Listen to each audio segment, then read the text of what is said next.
Hey guys, I'm Kelly Hogan, and I would like to talk to you today about binge eating. And people who ask me what constitutes binge eating have likely never experienced it because if you know, you know. So maybe you're a person who sometimes goes to a buffet and overdoes it, or you'll occasionally eat a few more pieces of bacon that you probably needed, and that's just considered probably an occasional overeater. And that probably happens to all of us at times. But people who have binge eating disorder will typically consume very large quantities of food really rapidly without any control. And usually they're not even hungry. So we're talking between like 1,000 and 3,000 calories that are outside of regular meal times, even. And usually afterwards, we have intense feelings of guilt, shame, regret, usually pain. We're normally either sick afterwards to the point of vomiting or just having to go lay down for long periods of time. And we'll tell ourselves, I am never doing that again. But then we'll lose control and repeat the behavior again. And if that sounds familiar to you, you are not alone. I have been there. It is so not fun. And I'm going to share some things that helped me to gain control. For starters, the particular foods that we consume could be a huge trigger for binge eating. So if you're still eating processed foods, sugar, anything that tastes sweet, flours and grains, a sweet and salty food, a high fat dairy with sugar, or anything that has more than 5 ingredients, you are much more likely to binge eat. So if people can cut out those highly palatable and severely addictive foods, they can at least have a fighting chance at breaking the cycle. That is step one. But meat is high in protein and also high in fat, which means it's actually pretty hard to binge eat it, especially if it's not overly seasoned. It is possible, but the fat and the protein tend to be very self-limiting. And without the purposely addictive additives that are added to most foods and all of the processing, it is much less likely that someone will lose control. However, if a person does find themselves in pain due to binging on even meat, it is sometimes best to limit the more processed meats like bacon and salami and instead focus on whole cuts of meat like steak or even eggs. People are much more likely to binge on salami and cheese than they are on a fatty ribeye, for example. If removing the sugary processed junk food doesn't cure binge eating, here are some other tips that may help. For one, please consider making sure that you eat regularly scheduled meals and that you do not allow yourself to undereat or skip any meals. Binge eating experts say that binge eating started as a survival technique for all of us. If you're a binge eater, it started as a survival technique in times of food scarcity. So for me, it looked like this. When I was in high school, I started doing extreme dieting. It would be prom time, and I would make myself eat this one lean cuisine per day. 400 calories, not nearly enough for my body. So I could do that for a few weeks, and I would start to lose weight. And then my body would just, like, I had to have food. So I would have a massive binge episode, basically to save myself. These episodes started out as protective survival techniques in the face of either extreme dieting or food scarcity. But then we get used to that dopamine hit from eating so much, and it becomes something that we start to do out of habit. So to break that cycle, many of us just need to absolutely stop restricting our caloric intake and make sure that we are getting enough nutrients and enough calories throughout the day. When my body realized that it will get at least 2 adequate meals per day, it stopped hoarding and panic eating.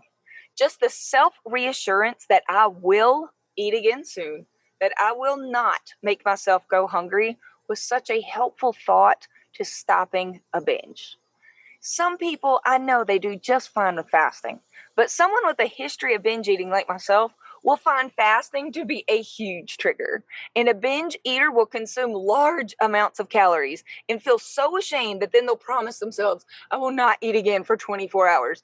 So then they'll fast in order to fix this mistake. But the fasting is part of our addicted brain's way of ensuring that we're going to binge again. Dr. Glenn Livingston, he describes the addicted brain as our lower self. He calls it the pig brain.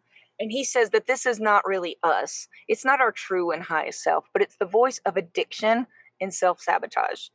He says that this pig brain will squeal for only one reason, and it's to get the slop.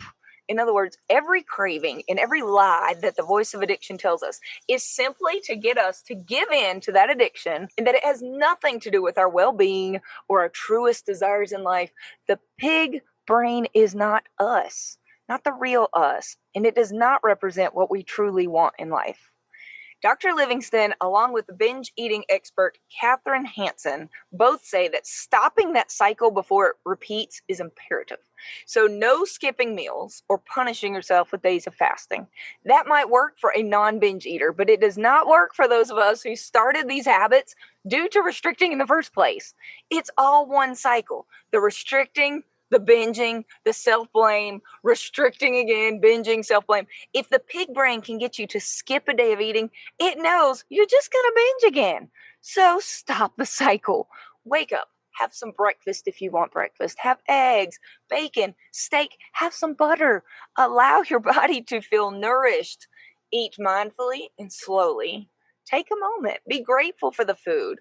Put down your phone. Enjoy the taste. Remind yourself, this is good, and I will be doing it again soon at lunchtime.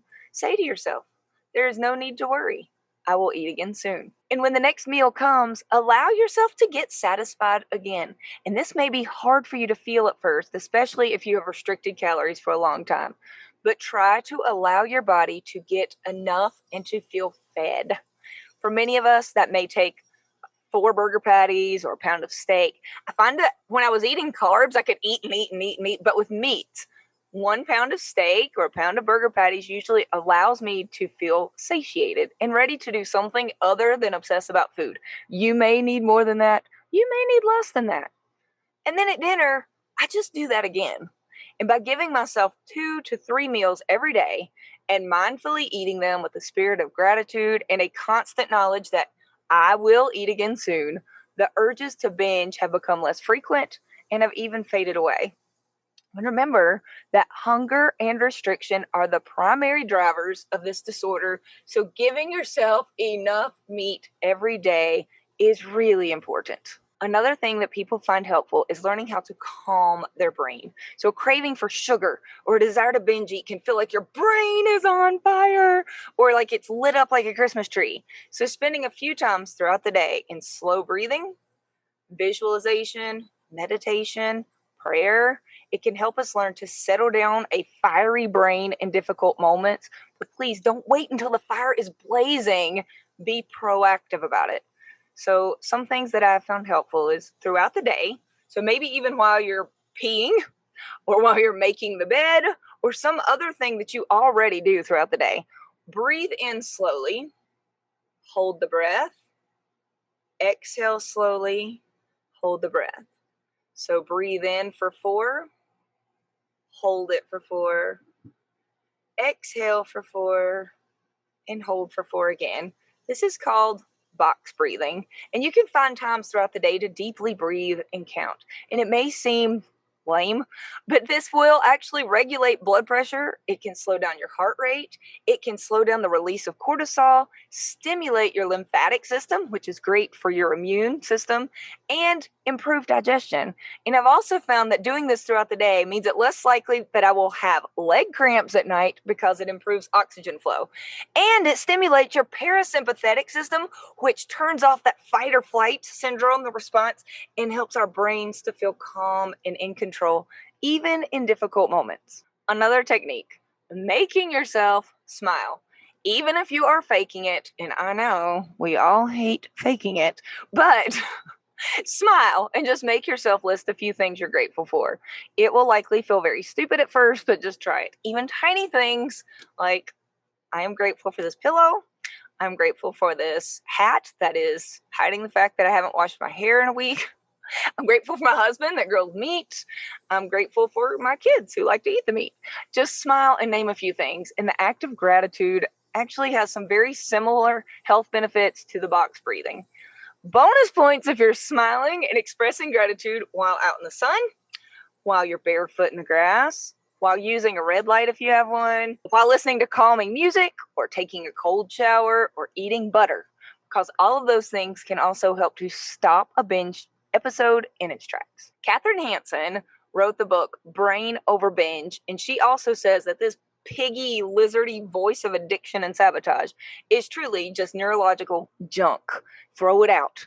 In other words, we started binging because our bodies were starving. But now it's a useless tool. We just don't need it anymore. She says that we dismiss neurological junk all day long. So if you wake up and you're on your pillow and you're thinking, I hate my job, I hate my boss, I'm just going to call and quit and go to sleep. Do you do that every time? Probably not. If you see somebody with a cute butt at the store and you want to grab it, do you? I mean, every time? Do you rob a bank? Every time you think, man, I need to go get some money. Do we speed at 100 miles per hour every time our brain tells us, go, go, go, we're in a hurry? No, because our brains tell us neurological silliness all day long, and we have enough evidence that we can just ignore it. Those are primal urges that we know are not in our best interest, so we ignore them. And this urge to binge eat is exactly like that. When we feel the urge to binge, we can tell ourselves, I know what's happening. I know where it started. This is neurological junk. It's a primal urge that means nothing, and it will pass. And while that dopamine is flowing, you can actually use it to your advantage. And I talked about that in my last video. It's linked below. So as long as we're eating adequate meals and we're fueling our body properly, there is just no need for this behavior anymore. And when the thought arises that we should eat everything in the whole fridge, we can simply dismiss it as neurological junk that is not helpful. And we don't need to find the childhood trauma behind it or neurological reasons that it's there. Just know it is not a good idea. It's junk. Ignore it. You could also try to find out, okay, what am I actually needing in this moment? Am I seeking comfort? If so, call a friend. Snuggle the dog, pray to your creator, write a journal entry, have some human interaction. If you're happily married, I feel like there is a non-food solution here. If you're just bored, on the other hand, work a Sudoku puzzle, get a paint by number set, take a walk, do a hobby, something other than hurting yourself with food simply because you're bored. So you can dig a little deeper into what your body actually needs, but do it from the standpoint of your highest and best self. Because the voice of addiction will lie all day long and tell you this is what you need, you deserve it. Just one more time, you can start again on Monday. But we all know those are lies. The easiest it will ever be to say no is before the first bite of these addictive foods. And as my friend Audra says, the more you say yes to them, the harder it will ever be to say no. But likewise, the more you practice saying no and making better choices, the easier that becomes too. Okay, let's summarize. Binge eating is a painful behavior that started from caloric restriction or food scarcity. And to break free from it, recognize it was a survival technique that I no longer need. Give yourself true nutrition from non-addictive foods. For me, that is meat and eggs, and I can handle a little dairy. Eat regularly scheduled meals of meat. Remind yourself, I never have to go hungry again. So I never have to binge again. Hear that voice of addiction for the liar that it is. Base your decisions on actual evidence. Has binging ever felt like a good idea the next day? Did you ever feel better binging in the long run? No, of course not. So get what you really need. Look ahead and see, does this align with my truest highest self? And if not, go get a steak and work a puzzle. Let some butter melt on your tongue. Take a walk while you take deep breaths and just feel grateful for the day. Or maybe eat some bacon while you talk to a friend or work on a hobby. And soon, you will start breaking these old habits and you'll start stringing together some binge-free days that are full of meaty goodness and less pain. If you have any other tips that helped you to beat this painful habit of binge eating, please comment below. And if you think others may be suffering in silence, please consider sharing this link.